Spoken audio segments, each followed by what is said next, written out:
নমস্কার বন্ধুরা, রোশনাই সিরিয়ালের আগামী পর্বে দেখানো হবে রোশনাই সুরঙ্গমার মেয়ে নয়। এই সত্যি প্রমাণ করার জন্য সুরঙ্গমা আরণ্যকের বাবার সাহায্য নিয়ে কোর্টে কেস তোলে। গরিমা আরণ্যককে বলেছিল তার পাশে থাকার জন্য, কিন্তু আরণ্যক গরিমার পাশে না থেকে রোশনাইয়ের পাশের সিটে গিয়ে বসে। সবাই যার যার সিটে বসে পড়ে।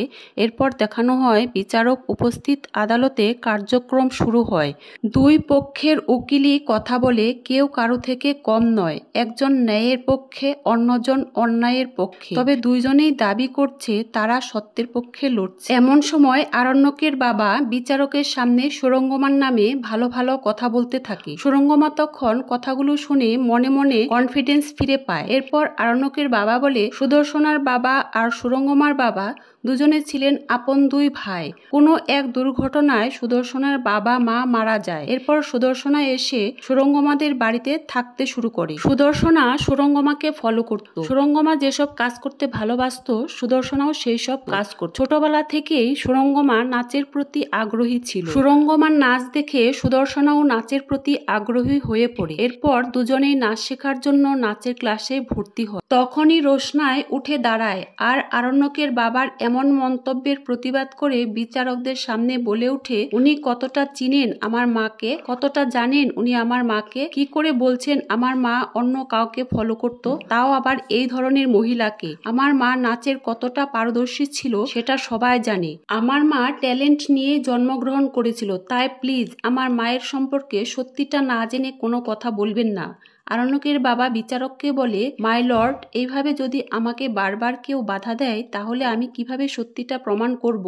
আসলে যার সম্পর্কে কথা বলা হচ্ছে সে তো এই পৃথিবীতেই নেই, তাই পরোক্ষভাবে আমি যা জানতে পেরেছি আমি তো সেটাই বলবো। তাই বিচারকের কাছে আমার একটাই অনুরোধ, বারবার আমাকে যেন কেউ বাধা না দেয়। এরপর আরণ্যকের বাবা আবার কথা বলতে শুরু করে। তখনই আরণ্যক বলে ওঠে, মানছি এখানে রোশনাইদের পক্ষেও একজন উকিল আছে, তাই বলে রোশনাই কোনো কথা বলতে পারবে না এমনটা নয়। এই পৃথিবীতে রোশনাই তার মায়ের কাছে বেশি সময় ছিল, তাই ওর মায়ের প্রতি ভালোবাসাটা বেশি থাকবে। ভুল কিছু বললে ও তো কথা বলবেই। তাই বিচারকের কাছে আমার প্রার্থনা, এই পৃথিবীতে যিনি নেই তার সম্পর্কে যেন কোনো খারাপ কথা না বলা হয়, তাকে যেন কোনো অসম্মান না করা হয়। এই কোর্টে দাঁড়িয়ে ছেলে বাবার বিরুদ্ধে কথা বলছে। আরণ্যকের বাবা যেন এটা কিছুতেই মানতে পারছে না, অন্য একটা মেয়ের জন্য তার ছেলে তার বিরুদ্ধে কথা বলছে। এটা তার কাছে ভীষণ লজ্জার মনে হচ্ছে।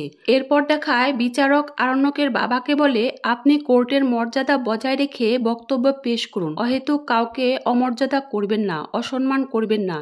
আরণ্যকের বাবা সরি বলে আবারও কথা বলা শুরু করে। আরণ্যকের বাবা বলে, সেই সময় পণ্ডিত রঞ্জন প্রসাদের অনেক নাম ডাক হয়েছিল। সুরঙ্গমা সেই সবটা জানতো আর নিজের নাচ নিয়ে ব্যস্ত ছিল। কিন্তু তার বোন সুদর্শনাকে দেখেছিল পণ্ডিত রঞ্জন প্রসাদের সাথে সম্পর্ক তৈরি করতে। এরপর কিছুদিন পরে সুরঙ্গমা কলকাতায় আসে আর সেখানে নীলাব্জ মুখার্জির সাথে তার বিয়ে হয়। এরপর তাদের একটি ফুটফুটে মেয়েও হয়। এরপর মেয়ের যখন 1 বছর বয়স হয় তখন সুরঙ্গমা 1 বছরের জন্য ট্রেনিং করতে যায়। তখন সুরঙ্গমা দেখতে পায় পণ্ডিত রঞ্জন প্রসাদের সাথে তার বোন সুদর্শনার ঘনিষ্ঠ সম্পর্ক মুহূর্তগুলো। এই কথাগুলো শুনে রোশনাই আর চুপ থাকতে পারে না, দাঁড়িয়ে বলে ওঠে, এই কথাগুলো সব মিথ্যে কথা, উনি মিথ্যে কথা বলছেন। রঞ্জন প্রসাদ রোশনাইকে চুপ করিয়ে নিজে বলতে থাকে, আপনি যে কথাগুলো বলছেন এর কি কোনো প্রমাণ দিতে পারবেন আপনি? তাছাড়া কোর্টে আমরা কারো মন গড়া গল্প শুনতে আসেনি। আরণ্যকের বাবা বিচারককে বলে, মাই লর্ড, আমাকে যদি এভাবে বারবার বাধা দেওয়া হয় তাহলে আমি কি করে আমার বক্তব্য পেশ করব? বিচারক তখন রোশনাইয়ের উকিলকে বলে, আপনি আপনার ক্লায়েন্টকে সামলান। এরপর রোশনাইয়ের উকিল রোশনাই আর রঞ্জন প্রসাদকে শান্ত হতে বসতে বলে। আরণ্যকের বাবা আবার কথা বলা শুরু করে, বলে, সুরঙ্গমা 1 বছর পরে রঞ্জন প্রসাদের ওখান থেকে নীলাব্জর কাছে ফিরে এসে বাড়িতে ফোন করে জানিয়ে দেয় সুদর্শনার একটি মেয়ে জন্ম হয়েছে। এরপর সুদর্শনা গুরুজির কাছে গিয়ে মেয়ের বাবার পরিচয় দাবি করলে গুরুজি সেটা অস্বীকার করে। এই কথাগুলো শুনে রোশনাই আর তার বাবা আপসেট হয়ে পড়ে। এরপর রোশনাইদের উকিল বলতে শুরু করে, উনি বলে গেলেন, মানে আমার সিনিয়র উকিল বলে গেলেন, সুরঙ্গমা আর সুদর্শনা দুজনের নাচের গুরুজি ছিলেন একজন। কিন্তু আমি বলতে চাই মাই লর্ড, রঞ্জন প্রসাদ একজন নন, ওনারা দুইজন যমজ ভাই।